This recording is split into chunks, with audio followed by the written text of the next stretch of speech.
আসসালামু আলাইকুম, স্বাগত জানাচ্ছি ডিডিবি নিউজ 24 এর আন্তর্জাতিক সংবাদে। সংবাদের শুরুতেই থাকছে সংবাদ শিরোনাম। নতুন পারমাণবিক সাবমেরিন স্থাপনার জন্য $2.8 বিলিয়ন বরাদ্দ অস্ট্রেলিয়ার। ট্রাম্পের বর্ণবাদী ভিডিও বিতর্কে রাজনীতির শালীনতা হারাচ্ছে ওবামা। যুদ্ধবিরতির মধ্যেও গাজায় ইসরায়েলি হামলা, নিহত 9। পুতিন যুদ্ধের দাস, জেলেন্সকি। 3 বছরের মধ্যেই চলে যাবেন ট্রাম্প, ইউরোপকে ডেমোক্রেটদের আশ্বাস। ঋণ প্রতিশ্রুতিতে খরা, ভারত, চীন ও রাশিয়ার সাথে বাংলাদেশের নতুন সমীকরণ। এতক্ষণ শুনছিলেন সংবাদ শিরোনাম, এখন থাকছে বিস্তারিত। নতুন পারমাণবিক সাবমেরিন স্থাপনার জন্য $2.8 বিলিয়ন বরাদ্দ অস্ট্রেলিয়ার। যুক্তরাষ্ট্র ও ব্রিটেনের সাথে ত্রিপক্ষীয় নিরাপত্তা জোট আউকাস চুক্তির আওতায় নতুন পারমাণবিক সাবমেরিন নির্মাণ স্থাপনা গড়ে তুলতে $3.9 বিলিয়ন অস্ট্রেলীয় ডলার, প্রায় $2.8 বিলিয়ন মার্কিন ডলার ব্যয়ের ঘোষণা দিয়েছে অস্ট্রেলিয়া।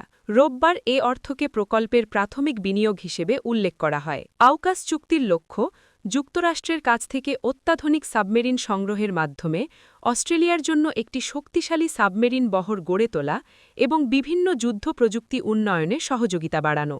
এই সাবমেরিনগুলোর বিক্রি 2032 সাল থেকে শুরু হওয়ার কথা। প্রশান্ত মহাসাগরীয় অঞ্চলে, বিশেষ করে চীনের প্রেক্ষাপটে দূরপাল্লার আঘাত হানার সক্ষমতা বাড়ানো অস্ট্রেলিয়ার কৌশলের কেন্দ্রবিন্দুতে রয়েছে এই প্রকল্প।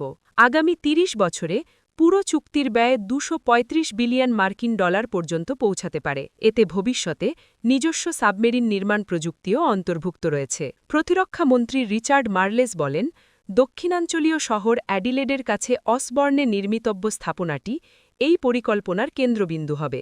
দীর্ঘমেয়াদে এ স্থাপনায় প্রায় $30 বিলিয়ন অস্ট্রেলীয় ডলার ব্যয়ের সম্ভাবনা রয়েছে। তিনি বলেন, অসবর্নে চলমান রূপান্তর দেখাচ্ছে যে আগামী কয়েক দশক ধরে নিজস্ব সক্ষমতায় পারমাণবিক শক্তিচালিত সাবমেরিন নির্মাণে অস্ট্রেলিয়া সঠিক পথে এগোচ্ছে। এক বিবৃতিতে প্রধানমন্ত্রী অ্যান্থনি অ্যালবানিজ বলেন, সাবমেরিন নির্মাণ ইয়ার্ডে এই বিনিয়োগ পরম্পরিত অস্ত্রে সজ্জিত কিন্তু পারমাণবিক শক্তিচালিত সাবমেরিন সরবরাহ নিশ্চিত করতে অত্যন্ত গুরুত্বপূর্ণ। তিনি আরও বলেন, অস্ট্রেলিয়ার ভবিষ্যৎ প্রতিরক্ষা ক্ষমতা নিশ্চিত করতে এবং দীর্ঘস্থায়ী সমৃদ্ধি ও কর্মসংস্থান সৃষ্টিতে আমরা আউকাসের সুযোগগুলো দ্রুত এগিয়ে নিচ্ছি। ট্রাম্পের বর্ণবাদী ভিডিও বিতর্কে রাজনীতির শালীনতা হারাচ্ছে ওবামা। যুক্তরাষ্ট্রের সাবেক প্রেসিডেন্ট বারাক ওবামা দেশের রাজনৈতিক বক্তব্যে লজ্জাবোধ ও শালীনতার অভাব নিয়ে উদ্বেগ প্রকাশ করেছেন। প্রেসিডেন্ট ডোনাল্ড ট্রাম্পের সোশ্যাল মিডিয়া অ্যাকাউন্টে প্রচারিত একটি ভিডিওতে তাকে ও তার স্ত্রীকে বানরের সাথে তুলনা করে দেখানোর ঘটনার প্রতিক্রিয়ায় ওবামা এ মন্তব্য করেন। গত 5 ফেব্রুয়ারি ট্রাম্পের প্ল্যাটফর্ম ট্রুথ সোশ্যালে শেয়ার করা একটি ভিডিও যুক্তরাষ্ট্রের রাজনৈতিক অঙ্গনে ব্যাপক সমালোচনার জন্ম দেয়। শুরুতে হোয়াইট হাউস এ নিয়ে অতিরঞ্জিত প্রতিক্রিয়া বলে মন্তব্য করলেও পরে জানায় এক কর্মীর ভুলে ভিডিওটি পোস্ট করা হয়েছিল এবং তা সরিয়ে নেওয়া হয়। প্রায় 1 মিনিটের ওই ভিডিওতে 2020 সালের নির্বাচনে কারচুপির ষড়যন্ত্র তত্ত্ব তুলে ধরা হয়। ভিডিওর শেষাংশে কয়েক সেকেন্ডের জন্য যুক্তরাষ্ট্রের ইতিহাসে প্রথম কৃষ্ণাঙ্গ প্রেসিডেন্ট বারাক ওবামা ও ফার্স্ট লেডি মিশেল ওবামার মুখ বানরের শরীরে বসানো একটি দৃশ্য দেখানো হয়। বাম ঘেঁষে রাজনৈতিক পডকাস্টার ব্রায়েন টাইলার কোহেনকে দেওয়া এক সাক্ষাৎকারে ওবামা প্রথমবারের মতো বিষয়টি নিয়ে প্রকাশ্যে কথা বলেন। তিনি বলেন, যুক্তরাষ্ট্রের রাজনৈতিক কথাবার্তা এমন এক নিষ্ঠুরতার পর্যায়ে নেমে গেছে যা আগে দেখা যায়নি। ট্রাম্পের নাম সরাসরি উল্লেখ না করে ওবামা বলেন, বেশিরভাগ আমেরিকান এই ধরনের আচরণকে গভীরভাবে উদ্বেগজনক বলে মনে করেন। তার ভাষায়, সোশ্যাল মিডিয়া ও টেলিভিশনে এক ধরনের বিদ্রুপাত্মক প্রদর্শনী চলছে এবং যাদের আগে শালীনতা ও দায়িত্ববোধের প্রত্যাশা করা হতো তাদের মধ্যেও এখন সে বোধের ঘাটতি দেখা যাচ্ছে। যুদ্ধবিরতির মধ্যেও গাজায় ইসরায়েলি হামলা, নিহত 9। যুক্তরাষ্ট্রের মধ্যস্থতায় যুদ্ধবিরতি কার্যকর হওয়ার পরও গাজায় ইসরায়েলি হামলা থামেনি। রোববার নতুন করে হামলায় অন্তত 9 জন ফিলিস্তিনি নিহত হয়েছেন। একই দিনে দক্ষিণ লেবাননেও একাধিক হামলা চালিয়েছে ইসরায়েল। দক্ষিণ গাজার খান ইউনিসে হামলায় 5 জন এবং উত্তর গাজার আল ফালুজা এলাকায় তাঁবুতে হামলায় আরও 4 জন নিহত হয়েছেন। ইসরায়েলি সেনাবাহিনী জানিয়েছে তারা সশস্ত্র ব্যক্তিদের লক্ষ্য করে হামলা করেছে। তবে এই দাবির সপক্ষে কোনো প্রমাণ তারা দেননি। গাজা কর্তৃপক্ষের দাবি, যুদ্ধবিরতি হওয়ার পর থেকে ইসরায়েল ১৫০০ বারের বেশি নিয়ম ভেঙেছে। এতে এখনও পর্যন্ত প্রায় ৫৯১ জন নিহত হয়েছেন। গাজায় খাদ্য ও ঔষধের তীব্র সংকট চলছে। প্রায় ২০ লক্ষ মানুষ চরম মানবেতর জীবন কাটাচ্ছেন। বাস্তুচ্যুত হয়ে তাঁবুতে দিন কাটাচ্ছেন ১৫ লক্ষ মানুষ। লেবাননেও হামলা চালাচ্ছে ইসরায়েল। জাতিসংঘের তথ্যমতে সেখানে যুদ্ধবিরতির পর থেকে ১০৮ জন বেসামরিক নাগরিক নিহত হয়েছেন, যাদের মধ্যে নারী ও শিশু রয়েছে। ২০২৩ সাল থেকে শুরু হওয়া এই যুদ্ধে গাজার ৯০% অবকাঠামো ধ্বংস হয়ে গেছে। জাতিসংঘ জানিয়েছে গাজা পুনর্গঠনে অন্তত $৭০ বিলিয়ন প্রয়োজন হতে পারে।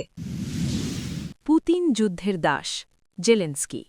ইউক্রেনের প্রেসিডেন্ট ভলোদিমির জেলেনস্কি রুশ প্রেসিডেন্ট ভ্লাদিমির পুতিনকে যুদ্ধের দাস হিসেবে আখ্যায়িত করেছেন।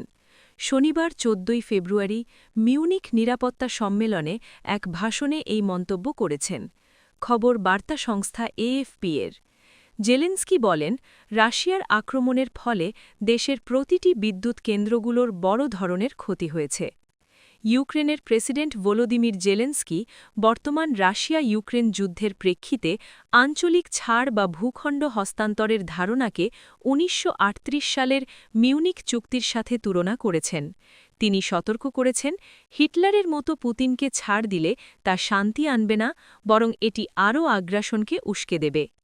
হিটলার দ্বিতীয় বিশ্বযুদ্ধের ১ বছর আগে ইউরোপীয় শক্তিগুলোর কাছ থেকে আঞ্চলিক ছাড় জোর করে আদায় করেছিলেন। জেলেনস্কি মস্কোর আগ্রাসনের চতুর্থ বার্ষিকের কয়েকদিন আগে এই বক্তব্য দেন। তিনি বলেন, মস্কো হাজার হাজার মানুষকে হত্যা করেছে এবং পূর্ব ইউক্রেনকে ধ্বংস করেছে। তারা লাখ লাখ মানুষকে দেশত্যাগে বাধ্য করেছে। কিয়েভ এবং এর পশ্চিমা মিত্ররা অভিযোগ করেছে যে মস্কো ইচ্ছাকৃতভাবে ইউক্রেনের বিদ্যুৎ গ্রিডে আক্রমণ করে ব্যাপক ক্ষতি করেছে এবং এর মাধ্যমে তারা জনসাধারণকে প্রচণ্ড শীতের মধ্যে কষ্ট দিচ্ছে। জেলেনস্কি বলেন, ইউক্রেনে এমন একটিও বিদ্যুৎ কেন্দ্র অবশিষ্ট নেই যা রাশিয়ার আক্রমণে ক্ষতিগ্রস্ত হয়নি। ৩ বছরের মধ্যেই চলে যাবেন ট্রাম্প, ইউরোপকে ডেমোক্র্যাটদের আশ্বাস। মার্কিন প্রেসিডেন্ট ডোনাল্ড ট্রাম্প দ্বিতীয়বার ক্ষমতায় আসার পর ইউরোপের সঙ্গে টানাপোড়েন চলছে যুক্তরাষ্ট্রের। গ্রিনল্যান্ড এবং শুল্ক নীতিসহ বিভিন্ন ইস্যুতে উভয় পক্ষের মধ্যে প্রায়ই উত্তেজনা দেখা যাচ্ছে। এমতাবস্থায় ইউরোপীয় নেতাদের আশ্বস্ত করছেন যুক্তরাষ্ট্রের শীর্ষ ডেমোক্র্যাটরা। তারা বলছেন ৩ বছরের মধ্যেই চলে যাবেন ডোনাল্ড ট্রাম্প। অপরদিকে মিউনিখ নিরাপত্তা সম্মেলনে মার্কিন পররাষ্ট্রমন্ত্রী মার্কো রুবিওর বক্তব্যে ইউরোপের সঙ্গে একসাথে কাজ করার আহ্বান। এই সম্মেলনে তিনি ছিলেন মনোযোগের কেন্দ্রবিন্দুতে।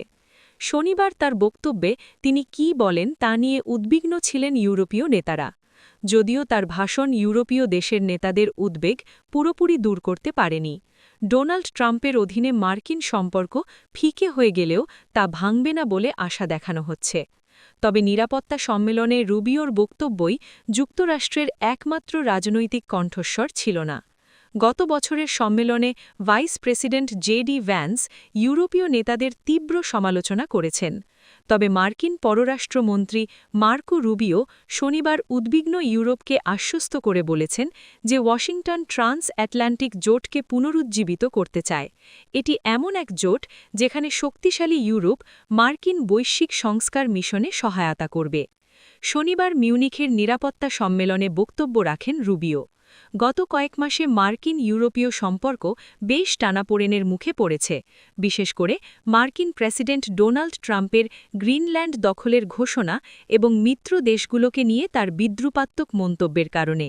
সেই প্রেক্ষাপটে ওয়াশিংটনের শীর্ষ কূটনীতিকের ভাষা এদিন ছিল বেশ নরম ও আশ্বস্তমূলক। অপরদিকে ক্যালিফোর্নিয়ার গভর্নর গ্যাভিন নিউসাম বলেন, আজ আমাদের কিছু বলা উচিত। আপনাদের আশ্বস্ত করছি, ডোনাল্ড ট্রাম্প অস্থায়ী। তিনি ৩ বছরের মধ্যে চলে যাবেন। ঋণ প্রতিশ্রুতিতে খরা। ভারত, চীন ও রাশিয়ার সাথে বাংলাদেশের নতুন সমীকরণ। বাংলাদেশের অন্তর্বর্তীকালীন সরকারের গত ১.৫ বছরে এক অভিনব চিত্র ফুটে উঠেছে বৈদেশিক ঋণ সহায়তার ক্ষেত্রে। দেশের প্রধান ৩ উন্নয়ন সহযোগী ভারত, চীন ও রাশিয়া এই সময় কোনো নতুন ঋণের প্রতিশ্রুতি না দিলেও পুরনো প্রকল্পের অর্থ ছাড় অব্যাহত রেখেছে। এটি যেমন এক নতুন ভূ-রাজনৈতিক সমীকরণের ইঙ্গিত দেয়, তেমনি বর্তমান সরকারের সতর্ক অর্থনৈতিক কৌশলের প্রতিফলন হিসেবেও দেখা হচ্ছে। বাংলাদেশের বৈদেশিক অর্থায়নের মানচিত্রে এক বিশাল নীরবতা বিরাজ করছে। গত 18 মাসে অর্থাৎ অন্তর্বর্তীকালীন সরকারের পুরো মেয়াদে ভারত, চীন ও রাশিয়ার পক্ষ থেকে কোনো নতুন ঋণের প্রতিশ্রুতি মেলেনি। তবে বিস্ময়করভাবে এই 3 দেশ তাদের পূর্ব ঘোষিত ঋণের অর্থ ছাড় করা বন্ধ করেনি। সব মিলিয়ে এই সময়ে দেশ 3টি থেকে $2 বিলিয়ন বেশি অর্থ বাংলাদেশে এসেছে। কিন্তু নতুন কোনো চুক্তির কলম চলেনি সচিবালয়ের ইআরডি ভবনে। বিশ্লেষকদের মতে এই চিত্রটি কেবল অর্থনৈতিক নয়, বরং এর পেছনে লুকিয়ে আছে গভীর প্রাতিষ্ঠানিক ও কূটনৈতিক কারণ। 5 অগস্ট 2024-এর পটপরিবর্তনের পর বাংলাদেশের সাথে এই দেশগুলোর সম্পর্কের যে রদবদল হয়েছে, তারই প্রতিফলন ঘটছে ঋণের পরিসংখ্যানে। South Asia network on economic মডেলিংয়ের নির্বাহী পরিচালক সেলিম রায়হান এই পরিস্থিতিকে দেখছেন ভিন্ন দৃষ্টিতে। তিনি মনে করেন, অন্তর্বর্তী সরকারের সাথে বিশেষ করে ভারতের দ্বিপাক্ষিক সম্পর্কের টানাপোড়েন সরাসরি ঋণ প্রতিশ্রুতিতে প্রভাব ফেলেছে। ড. সেলিম রায়হানের মতে, নতুন সরকার বড় প্রকল্প নেওয়ার ক্ষেত্রে আগের চেয়ে অনেক বেশি সতর্ক। বিগত সরকারের নেওয়া কিছু বড় প্রকল্পে স্বচ্ছতা এবং ব্যয়ের ন্যায্যতা নিয়ে জনমনে প্রশ্ন ছিল। তাই বর্তমান সরকার রাশিয়ার রূপপুর প্রকল্প বা চীনের অর্থায়নের প্রকল্পগুলো নিয়ে চুলচেরা বিশ্লেষণ করছে। এই সতর্ক অবস্থানই হয়তো দাতা দেশগুলোর দিক থেকে নতুন প্রতিশ্রুতির গতি ধীর করে দিয়েছে।